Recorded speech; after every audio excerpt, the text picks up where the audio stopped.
Welcome to the ShowShow with your host, Uncle Wobbly. And I am Uncle Wobbly.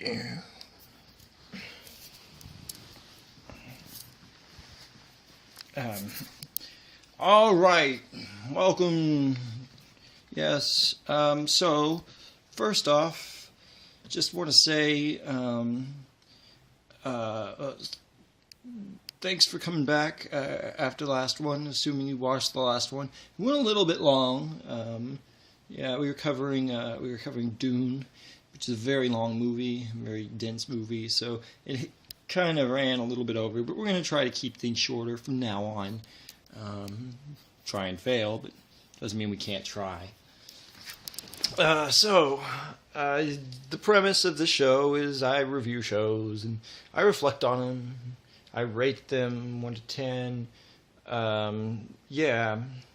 And kind of the way I go about picking the shows is, so like there's all kinds of movie and TV shows which I just like know I need to watch or think I need to watch or someone told me I did or I know it based off something. Long growing list of things, and I've put a bunch of them into an IMDb website list, and I promise I'm not getting paid by them. I don't know why I keep referencing it. I would think if I was watching this that they were sponsoring me or something. They're not. Anyways, I have a list of movies, and then I randomly pick one with a number generator. And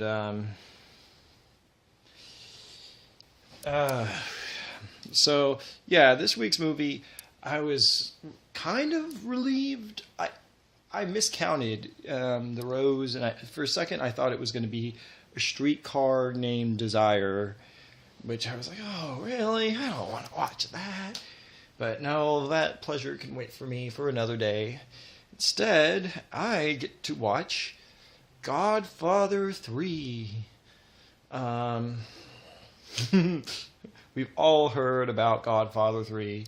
How the first two movies are definitely in the contender for best movie of all time, and then the third one was kind of a bad movie from what I hear. Heard a very small dissenting view that no, Godfather 3, it's actually not as bad, or it's really good in its own way, or it's the perfect way to. But for the most part, most people just think it kind of sucks and is a bad movie. However, I don't feel like I'm quite qualified to be a person, since I can't say that I've watched all of the Godfathers. What happened was when I was that age in college, and I rented the series, and then I think I borrowed a friend's VCR, and we like kind of broke into like a pool house that had a TV. A bunch of us college kids, and we watched them there, but it was kind of like a tense deal where we didn't have all the time we needed.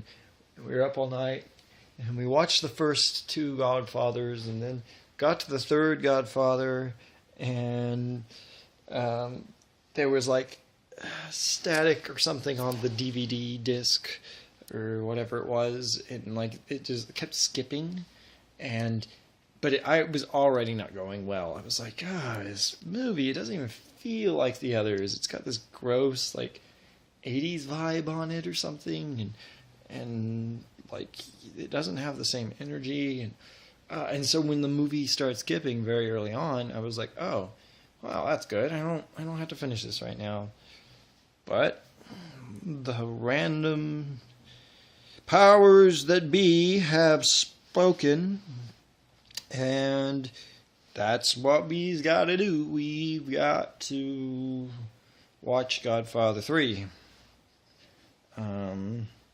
So that's not going to be very fun. Or it is. Maybe I'll be surprised. Okay. Well, see you after the film. Now, this transitional scene will symbolize me watching The Godfather 3.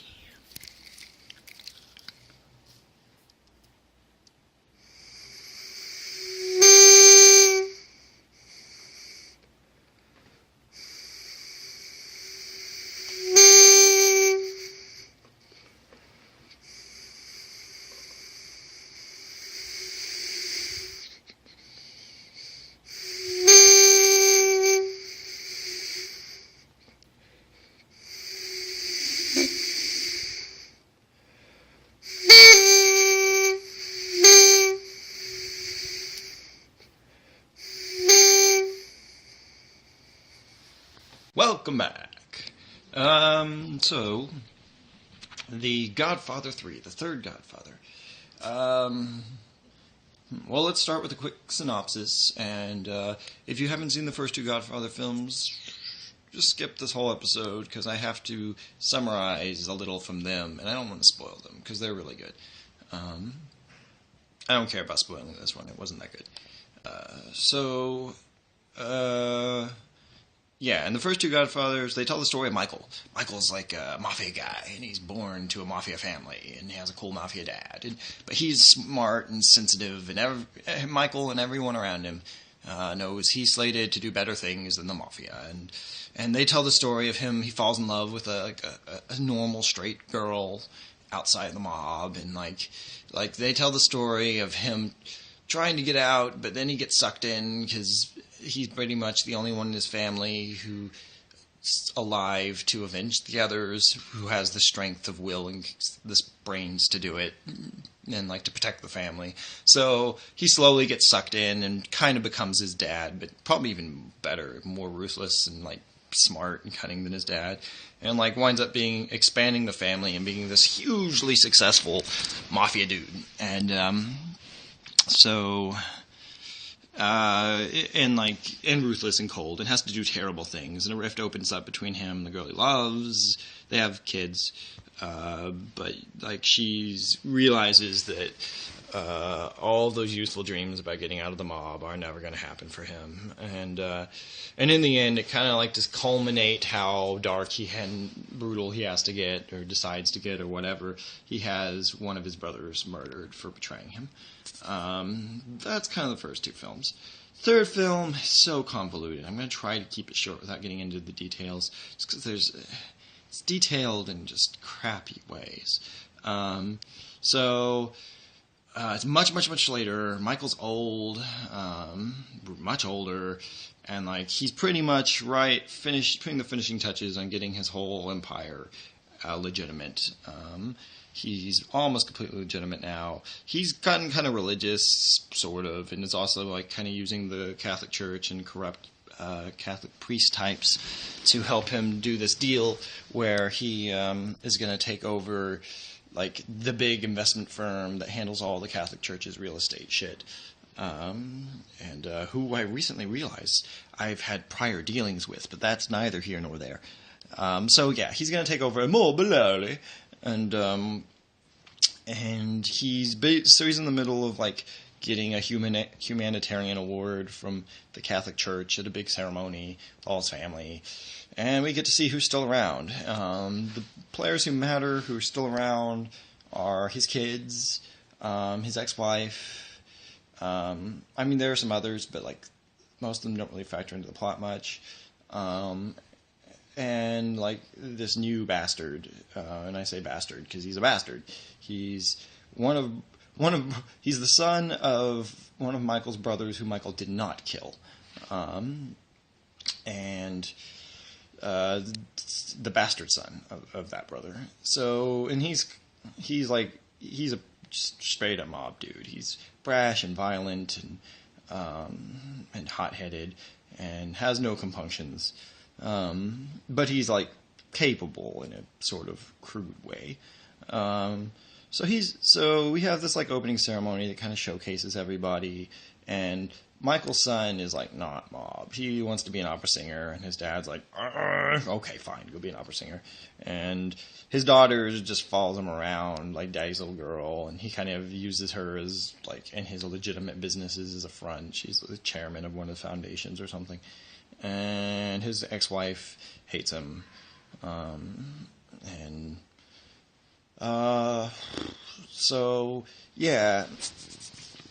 we get there's some tension between the guy he sort of gave his illegitimate operations to, his mob operations, Saza, and his bastard nephew. They apparently work together as mobsters and don't like each other, and they try to use Michael as a peacekeeper, and he kind of just sort of doesn't really do much to either way, and things heat up. There's sort of attempts on lives between the two.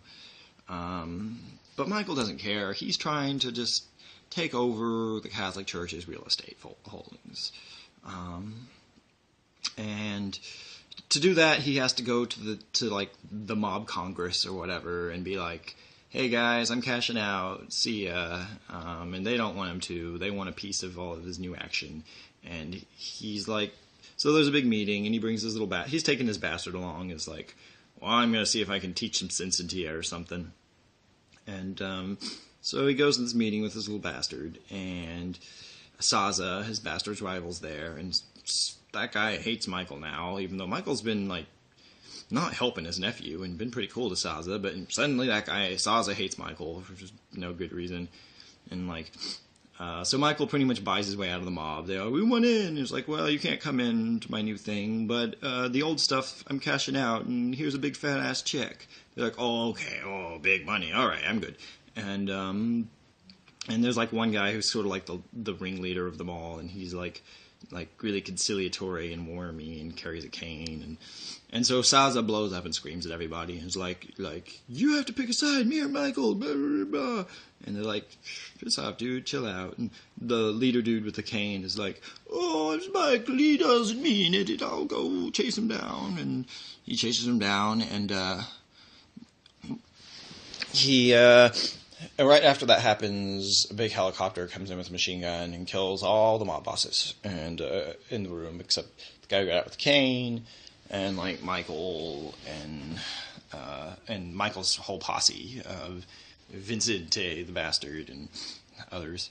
And they get out. Now Michael's really pissed because he's just trying to get out of the damn mob.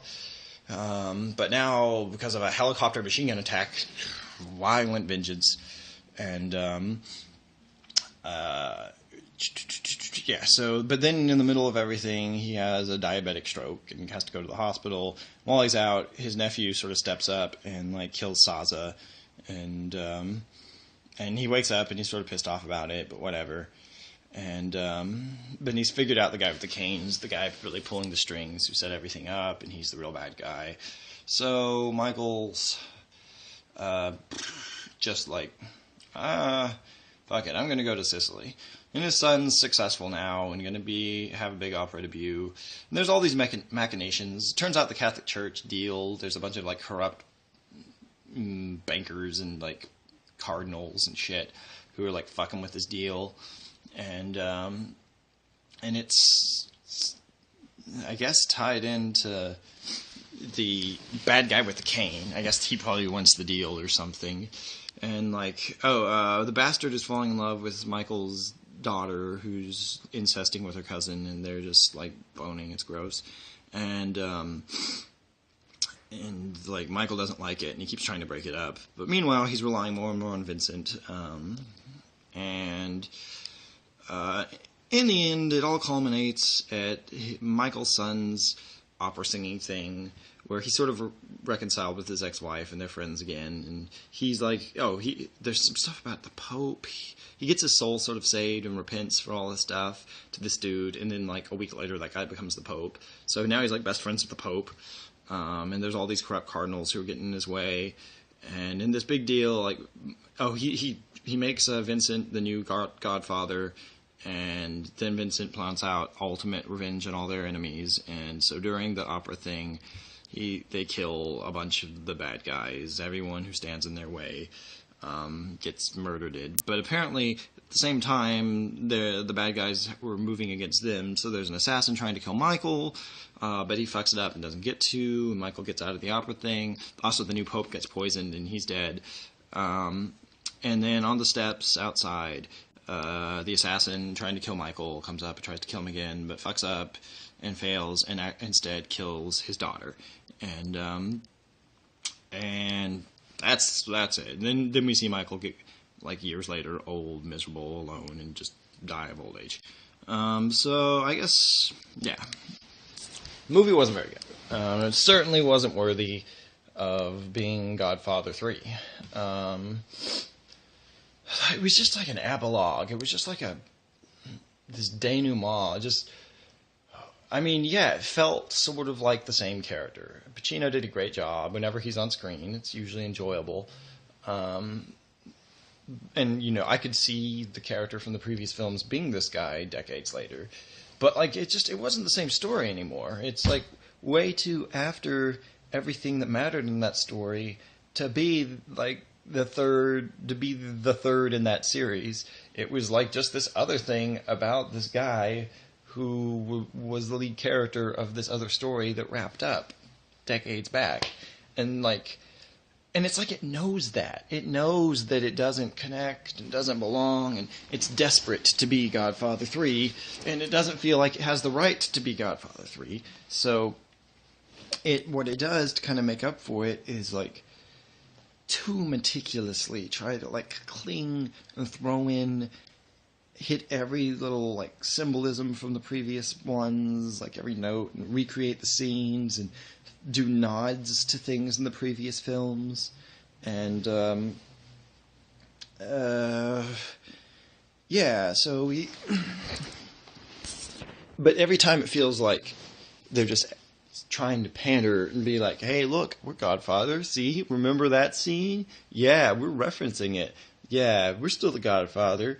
And like the thing about Godfather II is like it knew it was Godfather II. It didn't really fucking bother trying to like earn being Godfather II. Instead, it was like, we're motherfucking Godfather II. We're going to do a bunch of different. Half the movie's going to be flashbacks. We're going to use a different actor than Marlon Brando half the time to play Marlon Brando's character. We're not afraid that we're going to fall flat on our asses. We have confidence. It's because we know what we're going to give you is going to be good, and it's going to be a worthy sequel in its own right.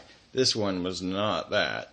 I mean, it was different, but it was like meekly asking permission to be different by like, well, what if we throw this in and that? And like, all right, so there's so much from the previous films just like not there anymore. Like Tom Hagen, they kill off Tom Hagen like off screen before the movie. He died of old age or something, and he was like Robert Duvall. He was so good, and that intimacy between him and Michael really was one of the most strongest like emotional hearts of the whole thing, because Michael was such a cold character, and it was sort of this warm character who he could interact with, and they had a thing. I mean, he's just not there. He died for no good reason earlier, and also it sucked. So much of the movie is about like the daughter. Michael's daughter is so important to the film, and like kind of, I mean, the big thing in the end, she dies, and she's a terrible actress. I eventually figured out, oh, that was the director's daughter, which like, ugh. And I also found out she went on to direct the very good film Lost in Translation, so kudos on being a good director years later, but man, did you suck up that film as an actress. She just wasn't very good. Neither was like Vincent, dude. He just like, nah. It's like they gave us new characters and took away all of our lovable old characters, and like the new characters weren't charismatic, good, and like great actors like everyone in those movies. They like didn't. And, like, the plot was very difficult to follow. For starters, I don't know if, like, I just watched a bad version or something, but there are entire long scenes that take place in it, like, it's all in Italian. Whole conversations in Italian. And, like, I can't read Italian, and, like, you should give me subtitles, because I can't read Italian, and I need to know what's going on. Like, it's just whole conversations. And, like, the characters, it's easy to get mixed up because, like, very few of the characters have any personality or are given moments to, like, really show you who they are. And most of them, a lot of them look the same. It's like you basically have, like, white, ginger-haired kind of young to middle-aged dudes, dark-haired Italian-y young dudes, and, like, white-haired, Italian-y, chubby old dudes. And, like, there's several things of all of those, several iterations of all of those visual types, and most of the complicated plot sort of swirls around them. And except for, and so many of them wear priest robes that it's easy to get the characters confused, and they don't give them enough personality or moments to, like, show you who that character really is, to, like, make it pop, and then on top of it, important conversations take place in Italian. So it's like it was really hard to follow what was going on, and it wasn't the first two Godfathers. I mean, maybe I'm like, if I was smarter, I would get it better. But like, I got those. You got the action, the gist of like who was killing who, why, and all that. It came across, and lots of times it doesn't in this. Plus, like, why the fuck does this mob film have two popes like as like main characters? Is like, why am I suddenly watching people murder the Pope? That's just too big of scale outside of what The Godfather's about. Like, don't bring the Pope into the third movie in a series, because if he wasn't in the first two movies, he doesn't belong in the third one, because your movie isn't about the Pope. 99.9% of human interaction doesn't personally involve the Pope. So yeah, it's not in the natural progression of things to just eventually get entangled with the Pope. It doesn't happen to most people or stories. So for it to randomly strike in the middle of our Godfather series, it's sort of like the whole thing needs to be a build up to, like, the story of your life is you become embroiled with the Pope. When you become embroiled with the Pope, it's not you're a badass mob boss who, on the side I have this Pope thing going. It just doesn't make sense. The Pope thing was stupid. Yeah, so it wasn't fun to watch.